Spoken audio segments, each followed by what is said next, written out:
tell us, Manish, you said as per provision that a woman is allowed to, be interrogated by in her house by the ED, the central agency, under certain clause there. But then at the same time, this is a money laundering case, and Kavitha is expected to produce evidence, documentation and whatnot. So it's going to be an uphill task for her to prove herself innocent in this case. And at a time like this, when the ED has found that she could be leading the South cartel linked to the Delhi liquor policy, do you even think it's likely that the ED will accept her request to skip summons?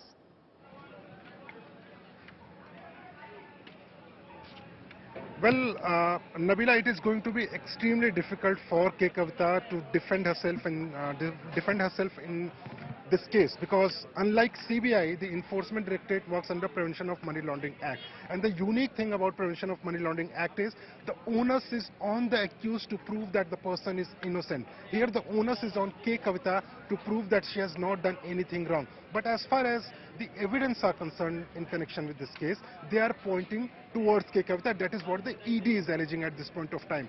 Now, there are 10 instances, 10 evidence in connection with this case, where the ED is claiming that there are direct evidence which they have against Kavitha, and that is why they mentioned her name in the charge sheet, and that is why they want to question Kavitha in connection with this case. These instances, these evidence against Kavitha are 3 statements against Kavitha given by persons who were close to Kavitha. 2 statements given by people who are accused in this case and who are working with Vijay Nair. The instance of her meeting in Hyderabad and in the national capital with Vijay Nair regarding 100 crore rupees of bribery.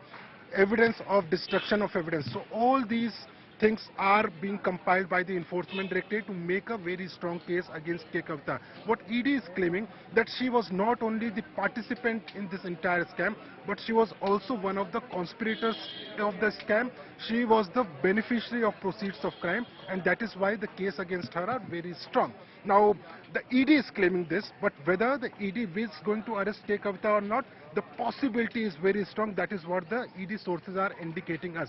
Whether she will be arresting, next time she appears before the ED or, after a few months, that is still not clear. But ED is claiming that they have strong evidence against Kavitha.